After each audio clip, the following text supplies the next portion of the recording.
Here it is not uncommon to find trees over 250 years old and bent into bizarre shapes by the wind.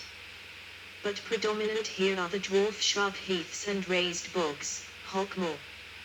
The outer mountain vegetation zone is found between 750 m above sea level, NN, and 1,050 m above NN, dominated by spruce.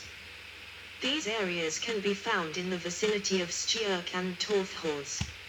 Not until the mountain zone between 450 m above NN and 750 m above NN and the submontane zone is the vegetation dominated by beech forests. Today's beech stands grow primarily on acidic soil. The most commonly encountered forest type is the Hain-Simpson beech forest.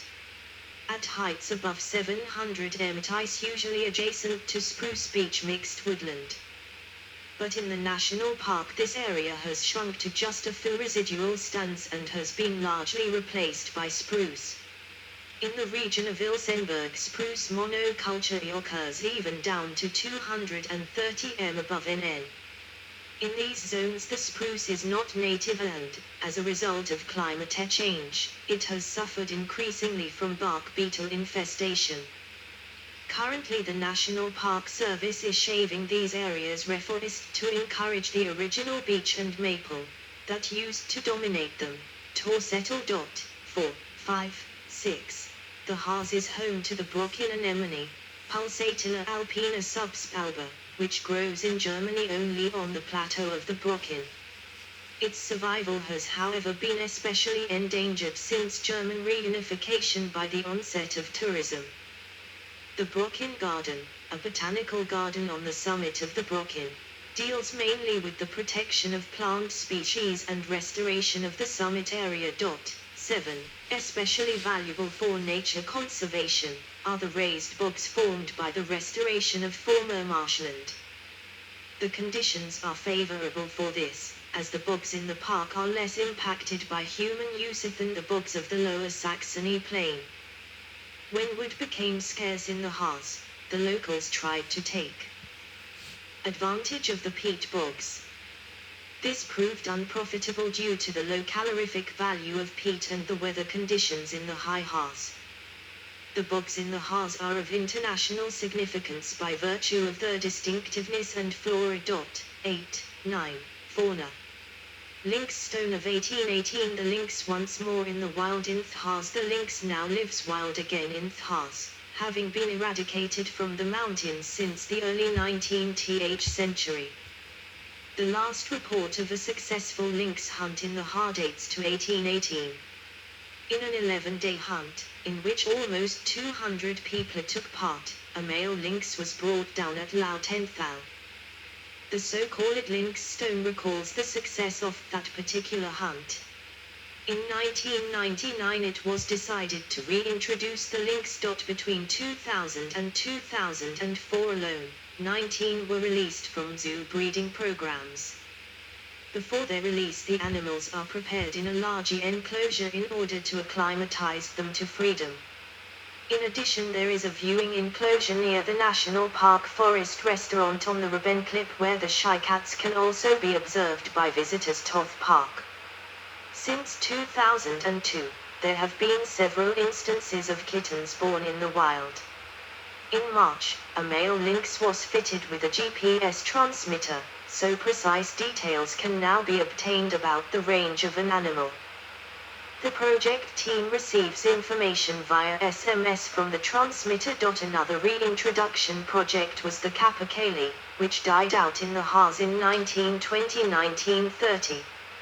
Its reintroduction began in 1978. Over the years about 1,000 birds have been reared and set free. In spite of the number of birds the population was not assessed as stable. Due to the lack of success, the project was closed in 2003. 10.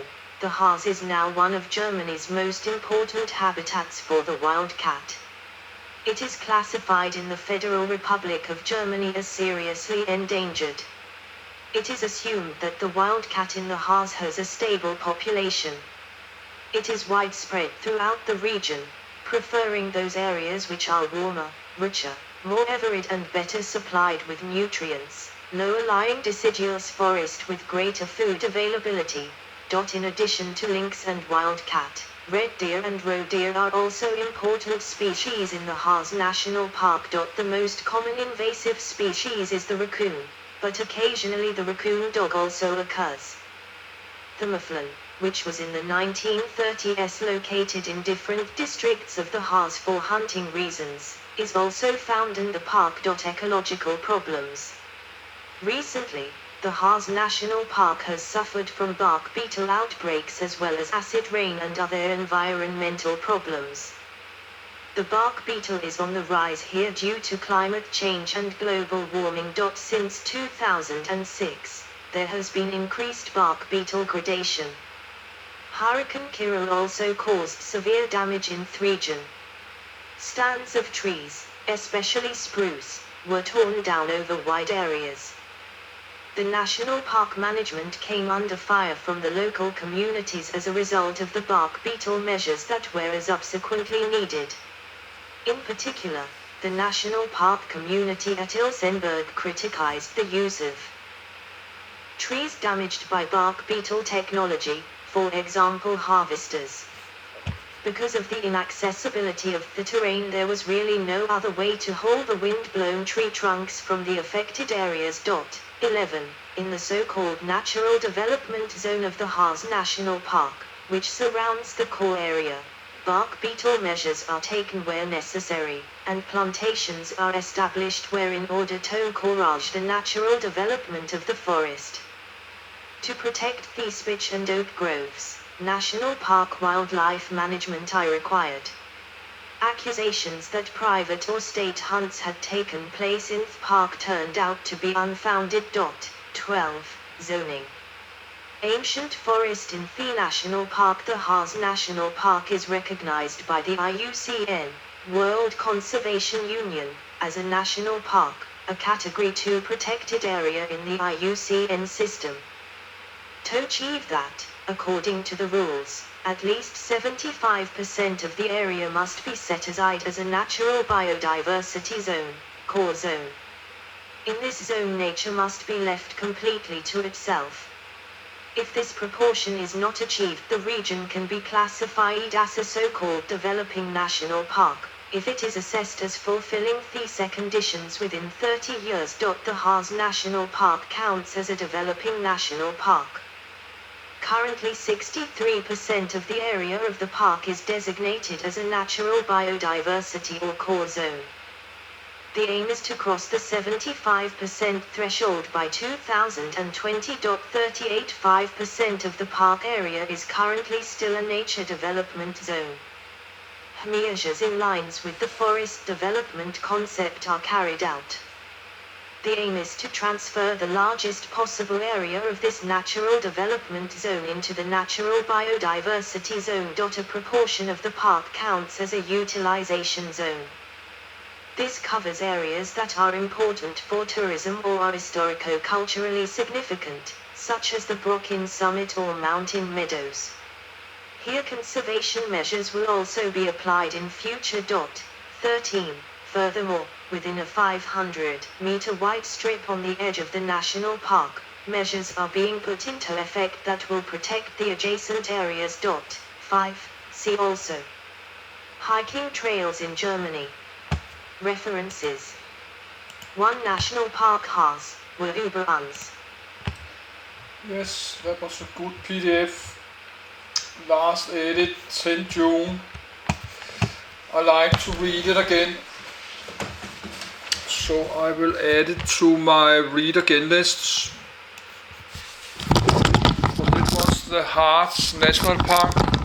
There's the news in 20 minutes. I think I like to see the news. Next one is this Upper Harz we can do later. But let's upload that. The Harz National Park.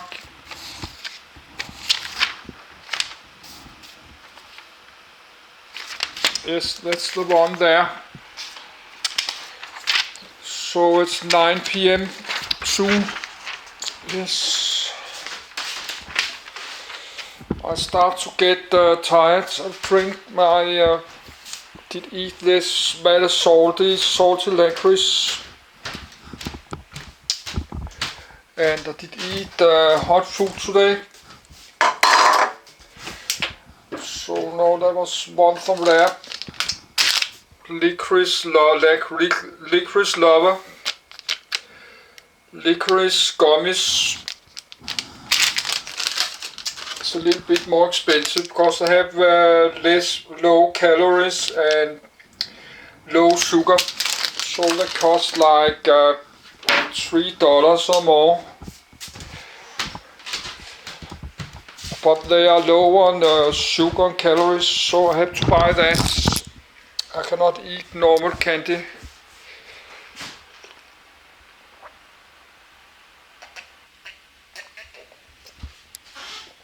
But I lost 2.7 kilos of weight today. So I'm close to 100 kilos. So 1 year ago, 28 July, I was 133. So if I can get down below 100 kilos next time, the 28 July this year, I have lost 33 kilos, so I'm trying to do that, so I can be a little bit tired because I'm not eating normal size of food. So I will upload this, then I will watch the news in Danish television.